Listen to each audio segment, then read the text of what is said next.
Hello everyone, my name is Apurv Yadav from batch number 5, serial number 709. Today's topic is logistic regression and we will learn about its working, why it is not a regression problem, its type, and at last its advantages. So without any further ado, let's begin with our session. Logistic regression is one of the most popular machine learning algorithms which comes under supervised learning technique. It is used for predicting the categorical dependent variables in a given set of independent variables. Logistic regression predicts the dependent variable. Therefore, the outcome must be yes or no, 0 or 1, true or false, etc. But instead of giving the exact value as 0 or 1, it gives the probabilistic values which lie between 0 and 1. Logistic regression is much similar to linear regression except for that how they are used. Linear regression is used for solving regression problems, whereas logistic regression is used for solving classification problems. Logistic regression is a significant machine learning algorithm because it has the ability to classify significant probabilities and new data using continuous and discrete data sets, and helps in problems such as spam detection, diabetes prediction, cancer detection, etc. Logistic regression can be used to classify observations using different types of data and can easily determine the most effective variables used for classification. The below image shows the logistic function. In this graph, instead of fitting the regression line, we fit an S-shaped logistic function which predicts the values 0 or 1. The curve from logistic function indicates the likelihood of something such as if a mouse is obese from based on its weight, etc. Note, logistic regression uses the concept of predictive modeling as regression. Therefore, it is called logistic regression, but it is used to classify samples. Therefore, it falls under classification algorithm. Now, let's see logistic function, also known as sigmoid function.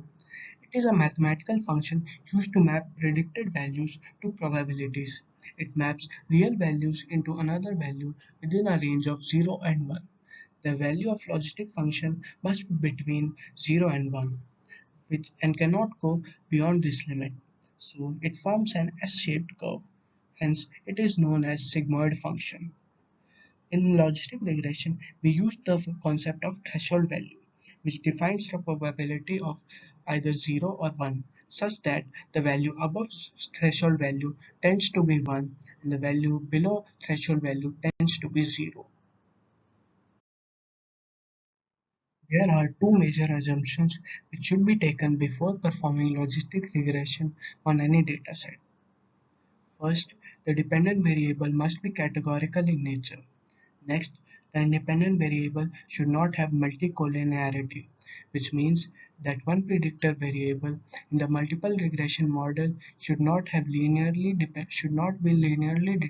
predicted from any others with a substantial degree of accuracy. Now, let's see logistic regression equation. It can be obtained from linear regression equation. So now we get this equation from the linear regression equation of a straight line. We divide y to get 0 and 1 only. So we divide it with the equation 1 upon y. We get 0 for y is equal to 0 and infinity for y is equal to 1. But we need the range between minus infinity to plus infinity. So we take logarithm of the equation and we get this equation. This is the final equation of logistic regression. Last, let's see the types of logistic regression.